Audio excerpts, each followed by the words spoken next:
To those of you who do not know me, I am Ina, the COO of Activechat, and I hope everyone had the opportunity um, to join us already. But if for some reason you have to hop off at any given point, you have the opportunity to do so because there will be a recording of this webinar later published on our YouTube channel. So if your colleagues cannot join, if you yourself have to hop off, feel free to do so. There will be a recording, but if you have any questions, please ask them in the FAQ section or in chat right now or before you hop off, so I can answer them and you can see the recording of my answers. Now, today I would really like to talk about the future of contact centers. And I know it sounds a bit idealistic, but hear me out. Now, when I say that up to 80% of chatbots fail miserably, up to 80% of chatbots available on the market, unfortunately, I'm not really exaggerating. There is, oh, Andrew's here from mobile. That's cool. Andrew, hello. I'm really glad you could join us. Andrew will help me answering your questions. So back to the presentation. When I say that up to 80% of chatbots available on the market fail miserably, unfortunately, I'm not exaggerating. Most often, it's just a complete waste of time before the live chat agent kicks in, because chatbots, I'm sure you have had the experience like that. Let's say a banking chatbot or insurance chatbot or a chatbot for the internet provider. They have a couple of menu options. They can answer with a paragraph or two, and that's pretty much it. And when you try to ask something freehand, it either doesn't understand and asks you to repeat yourself, to paraphrase, or it just generally switches you to a live chat agent. And still, companies try to automate as much as they can now already. Question is why? Because automation is the future of customer service. Because customer service in general is the job right now that has the highest turnover rate. It is the hardest job to do. And obviously, it is also very pricey agent wise because you have to train your agents, to educate them, and you have no telling if they will succeed eventually. Companies spend years developing their chatbots, either from scratch or training the existing features, the existing solutions. And here is the chart on screen right now that actually shows the amount of scenarios that you train your bot with, and in progression, the number of weeks that it takes. And obviously, the bigger your company gets, with time, the more information you have, the more scenarios you will need to train your chatbot with, and it will take you time and it will take you resources, both human in regards to human developers, right? The chatbot developers, and in regards, obviously, to money, which could equate to a price of an airplane wing. And chatbots still fail, as we can tell from whatever is the average on the market right now. And then companies think, okay, chatbots fail, let's train our live chat agents. And again, it's a huge spending of resources, both human resources, both money, both time, to train the live chat agents to answer the questions. But again, live chat agents are human and they can fail too. So question comes now, what is the problem there? Usually when you're training a chatbot and it fails, you could say, okay, that's the problem with the technology. But when you're training a live chat agent and they fail for any reason, or they quit somewhere half a year after signing up with the company, what is the problem there? And I have an answer. It's the knowledge management. Because usually, no matter if your company is small or growing or very big, there is a huge problem with synchronizing the data, because usually what companies have, they have like a ticketing system front facing to the customer, they have a backlog of some issues resolved or not, they have templates for their customer support agents, they have some manuals for the agents, they have some manuals for the customers, they have confluences, internal knowledge bases, external knowledge bases, and it is very rare occasion that that information is synchronized. For example, developers make a change and forget or don't have the time to inform the support, or there is just such a huge template document to onboard a new customer or a new employee that it is very hard to keep track of what exactly to change and update, especially if the updates are very minor. So, knowledge management, the problem. Now, I want you to follow me through the short, very brief history of chatbots just to understand later down the line when I'll be talking about the new feature that we have, the new technology that we have, why it is so wonderful. So, chatbots, where did it start? First and foremost, it started with decision tree models. If customer clicks button A, we do action A. If customer clicks button B, we do action B, etc. Right? If then sort of chatbot. Is it easy to build? Yes, absolutely. Is it easy to reach the goal, for example, of lead generation or self-troubleshooting? Yeah, sure. But the experience is difficult for the customer firsthand because when you have menus upon sub-menus, subsections, etc., when you have to click through thousands of buttons to reach a very specific section of information, it's daunting, it's irritating, obviously. And in that structure, with if then, there isn't a way to account for every single human action possible because humans are unpredictable. We all know that. And that is the problem with decision trees. You cannot account for everything. And when you try to do so, it is also very difficult to update the model because you already have so many blocks within your structure. Now, second part of chatbots, the new feature that was developed like, let's say 5, 6, maybe years ago, natural language understanding and processing. NLU, NLP, you're all familiar with it, I'm sure. It's Dialogflow from Google, with AI from Facebook, Rasa AI, and similar engines. Is it easy for the customer? Absolutely, because they can ask a question without going through menus and submenus in plain language as they talk and receive an answer. Is it flexible? Also, yes, because you don't have to account for the intertwining of scenarios, where to put what, etc. But is it easy to set up? Not quite. With Dialogflow, for example, or with AI, pretty much with any natural language understanding engine, what you have to do usually is select the questions manually that you want to upload there, upload them manually as well, and also account for the training phrases. Now, I've been saying that through years and years, um, coming up with training phrases for a natural language understanding engine is a very tedious task because when you open an FAQ document on a website, for example, you see the perfect literature English, right?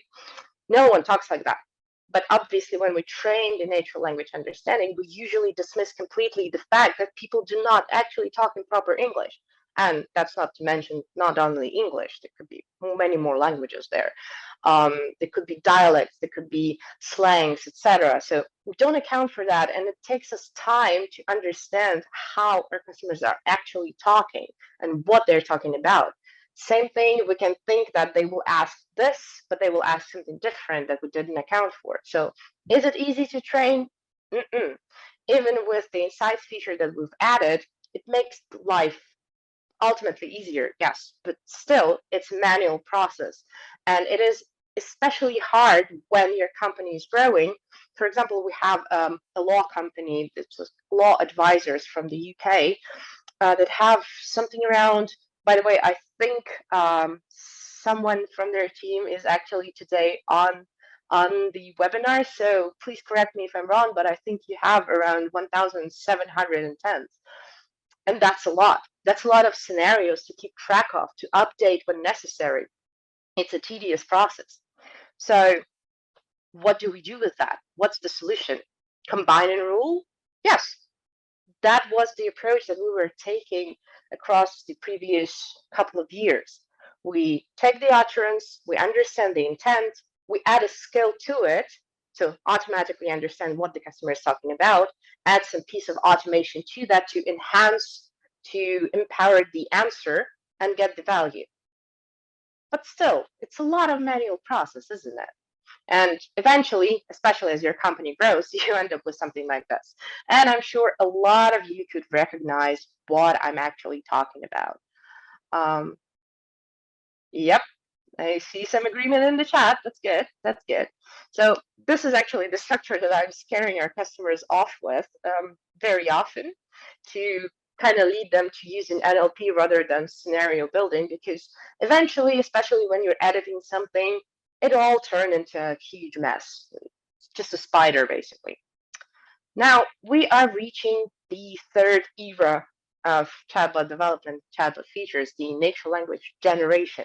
And it is something that gives the wow factor ever since it started somewhere around 1.5, 2 years ago, counting OpenAI's GPT-3, GPT-J, Roberta, AI-21, and other similar engines. Is it good? Absolutely, especially when it works. Is it flexible? Yes, because it's a completely automated system. Um, However, there are downsides to it. First and foremost, pricing. GPT-3 is extremely pricey, and I'm sure if you played around with it, you know it.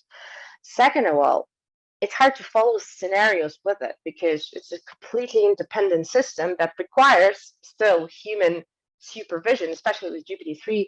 I'm sure you've noticed that we have the GPT-3 powered AI hints for live chat, or had previously. Now we have more than that, but it requires human supervision. We couldn't just let it run rogue because it's a very complex solution. It's very dangerous if we don't want to risk an AI uprising. Sorry. So yeah, and the third and probably most important thing is that the neural networks such as GPT-3 and J and Roberta and AI-21 are trained with very vague, very global knowledge. I've been saying it over and over. GPT-3 is like a Google search inside your chatbot that could answer any question based off of the open data on the internet up to 2019, 2020. Now, is it useful? Yes, in some parts, especially if your customers are just getting chatty and want to talk about life, anything, pretty much. Ask what the Rubik's Cube is or what's the capital of Ireland, for example. And you still want to maintain the friendly relationship with them and chat, but not waste too much time of your live chat agents. It's useful, yes. But if the customer comes in and asks a very specific, very company solution specific question, most probably the solution will fail. Why? Because it's saturated with the information that is global. It's not narrow enough. And to narrow it down, it takes a lot of fine tuning, which is, again, extremely pricey. For example, for GPT-3, the price of fine tuning is something around 14 cents per 1,000 requests. So per 1,000 credits, that's a lot. Now, what do we do with all of that? Again, combine and rule. What we offer right now, and what is probably the best approach on the market right now, is it is the combination of decision tree, NLP, and NLG. And what I mean by that is for scenarios that require very strict step-by-step solution, such as appointment scheduling, insurance claim, when customers have to answer questions like what happened, what is your insurance number, where are you, etc. If it's a car accident, for example, right? Who is at fault, and so on and so forth. Or if it's a request to talk to a human, or an emergency notification, or a lead generation sequence, we do a scenario. But then we give our customers the ability to ask questions as they want to ask them. And that's where the NLG, the natural language generation, kicks in to answer questions, to provide suggestions for self-service, and so on and so forth. But you might ask, where is the knowledge coming from, right? What we do is we transform the knowledge that the company already has, such as internal knowledge bases, conferences, manuals, onboarding sequences in PDF or URL format, or the FAQ on the website, the open source documentation, history of previous conversations, etc., into a working contact center automation solution. And all of that helps you to automate up to 85% of your recurring customer care routine instantly. And I mean it, instantly, with zero manual work and very specific non-diluted data, meaning that this data will be extremely field specific, niche specific, company specific. So if you have a competitor that does pretty much the same thing but differently or different pricing, the system will pick up on exactly what you are good at, what you and not your competitor have to show for it. And there are obviously there is a percentage of requests that cannot be automated because they're very unique, very specific, or because it's just something that cannot be automated at all. For example, deleting the account. Automating that with a chatbot is probably not the best idea. So for the remaining 15% of requests, we readdress them to human agents, smart routing them to the appropriate department, to the appropriate person that will help them out. And we help the agents as well with a hint that is based off of not the general knowledge, but the knowledge of the company specifically. Like, what is the updated data? What is the updated manual? What is the new feature, etc., etc., etc., which helps us to basically consolidate the data, what you have in Confluence, update it, what you have in your knowledge base for the customers not updated yet. We consolidate all of that, we snag it together, and we have a working system of customer care automation. Now I will switch to the Activechat interface to show you how this new feature works.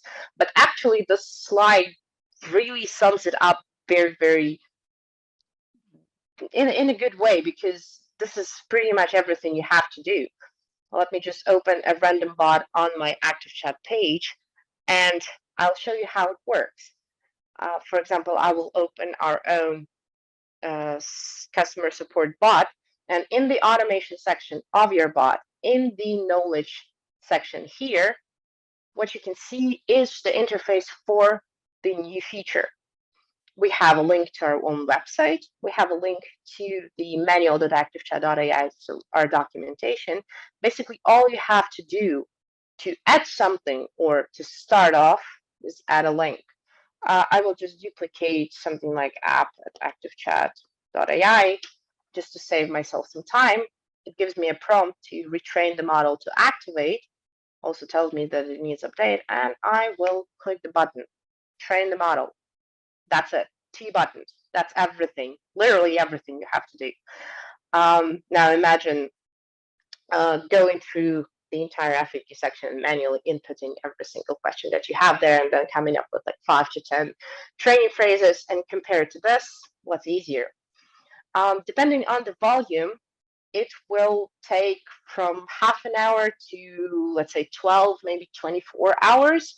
For example, for the Wikipedia chatbot that we ran as a demo, as a pilot project for the SaaS Talk conference that we've been to a week ago.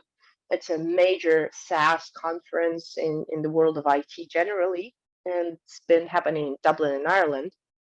So we've trained the model based off of Wikipedia, 6.5 million articles.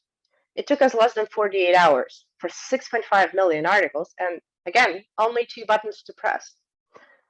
Basically, at this point, all you have to do is just leave it be and return tomorrow, or in a couple of hours, depending on how much time you have and how quickly you want this to work. And I'm monitoring the chat. Yep, Andrew, thank you so much. And this also helps you to consolidate the data and understand which specific information you are getting from where. And if I switch to the conversation section right now and open a chat with someone, we can see that there is a tick and a cross next to every message that the bot sends out.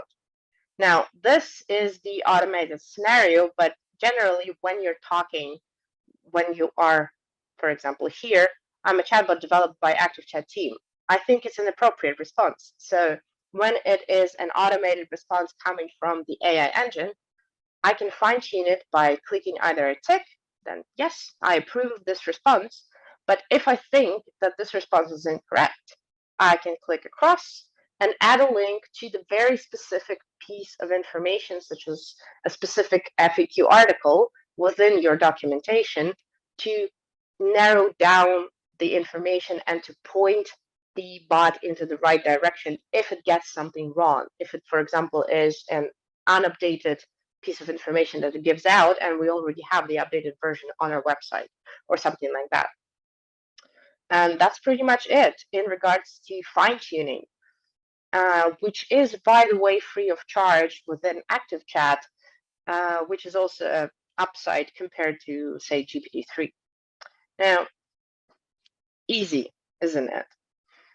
So the key benefits here is the fact that we skip the entire manual process of training the bot, leaving just the small nicks and knacks that you have to do when fine-tuning the solution. But generally, as we found out based off of our Wikipedia pilot project, it's 95% accuracy right off the bat. Besides, we have specifically asked the people that were testing it out to ask it inappropriate questions and dare it to enter into an argument or something like that. And I'm proud to say it kept being very impartial and extremely polite throughout, which is a very good sign in regards to the AI appraising. It will not happen here, so we can let it roam freely. And we also help to instantly improve human agents' performance by providing accurate hints, as in quick responses, quick replies, templates, macros, whatever you call it. And we help to manage your business data very easily, which can also help when you onboard new employees. And instead of giving them an outdated but very useful, in your opinion, manual on what to do, what are the steps, what are the key benefits or, let's say, features that you have, which really has to be updated. And trust me, I know what I'm talking about. You can just give them access to the bot and they can ask whatever question they want, instead of going to their team leader, for example, and bugging them, asking very simple questions. Now, we're all human. It's a normal process of learning, but let's all agree that this will be much easier and much cheaper than spending hundreds of hours training a live chat agent manually with someone from the team. So, why Activechat? As I mentioned, first and foremost is the price, because for example, GPT-3, which is an alternative to the engine that we have, the usage cost is 12 cents per request, whereas we have it more than 50% off, 5 cents per request. Fine-tuning in Activechat is free. And for data preparation, as in for training the model, you don't need to know coding, you don't need to use JSONs, you don't need any manual work. You can just enter a PDF, upload it, or enter a link to the existing knowledge that you have, plain text, and it will learn from it. And obviously, the major difference is that we train the model based off of specific, very, very specific data that your company has, which makes the system be 95% accurate right off the bat without any fine-tuning. You honestly can just let it run free right away. Fine-tuning is not necessary at that point. And again, about the cost, 5 cents per request as opposed to up to $8 with the competitors. The metrics are provided in 2021, and I'm sure it's now a little bit more pricey given the global economic crisis. So, and we still have it at 5 cents, which is good. So yeah, that's pretty much it. And I'm not talking a lot simply because it's such a simple and easy feature that there isn't much really to say about it. You just have to try it for yourself. So I really encourage you to open your Activechat account now. And if you don't have it yet, register at app.activechat.ai/v2/sign up. I'll send the link in the chat right now. And try it out. Just upload a link to your website, a link to your knowledge base, upload the PDF with your information, and you will be able to feel the technology, because no words really can explain that feeling, can describe the feeling of, wow, is this the future, when you're trying something new.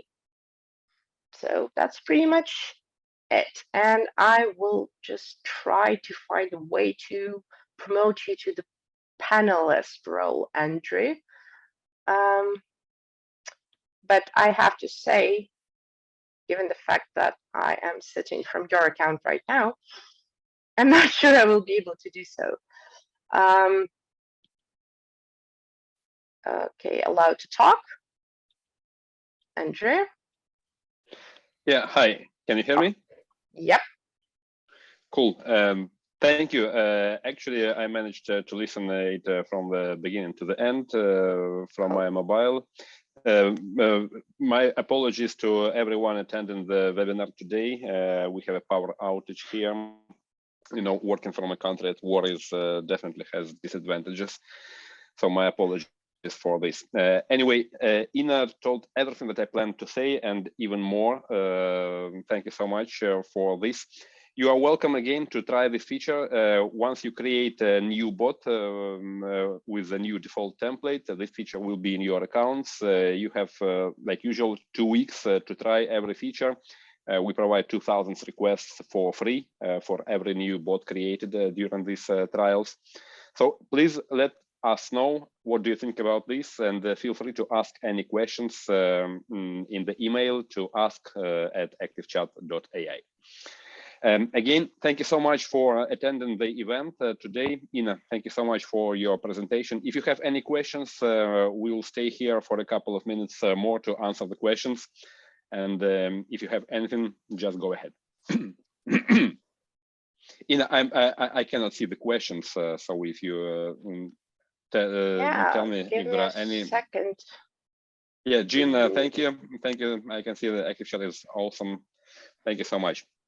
So basically, to sum up what we managed to do, Activechat was always a tool to unite different technologies that have design and the conversations in mind. We had this visual builder for decision trees. Once the natural language understanding became a mainstream, we instantly added natural language understanding and so on. Right now, we're pushing this conversational design even further. With this new approach, when you do not have to script every question that your customer may ask, instead you just feed the information and your virtual agent or virtual assistant just learns by reading that information. And when you have specific scenarios that you want to implement, you just use the natural language understanding engine, the decision tree, and so on. So basically efficiently combine all these technologies. We'll have another event on knowledge management. What will be available soon in Activechat is the ability to build this intent tree from the knowledge that you provide. So actually, you will even not have to create these intents manually. We will guess all the utterances that customers may use, all the questions that they may ask, and so on, and pack this into one unified interface. We'll have another session on this. These Activechat deep dive sessions will be regular. We'll have one session every month. So you're welcome to attend. You're welcome to share the recording, and definitely subscribe to our channels on YouTube, on Facebook, and stay tuned. Ina, the stage is yours for the closing remarks. Thank you so much for having me. Absolutely, Andrew. It was a pleasure to actually hear you. And I have a question in chat.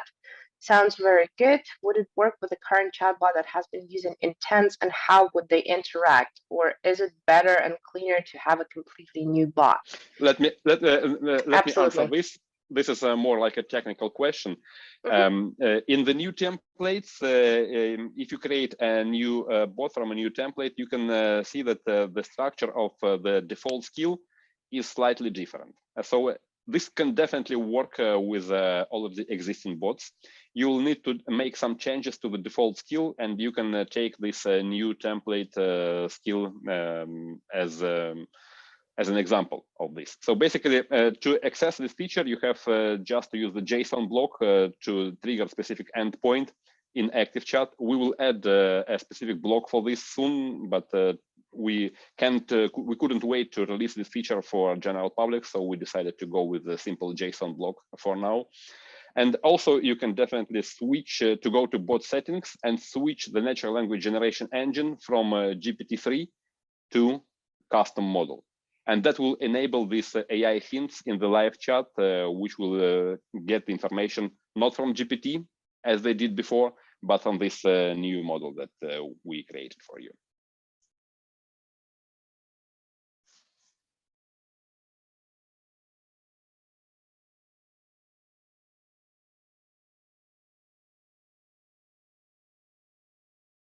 Okay, so it looks like we're done for today.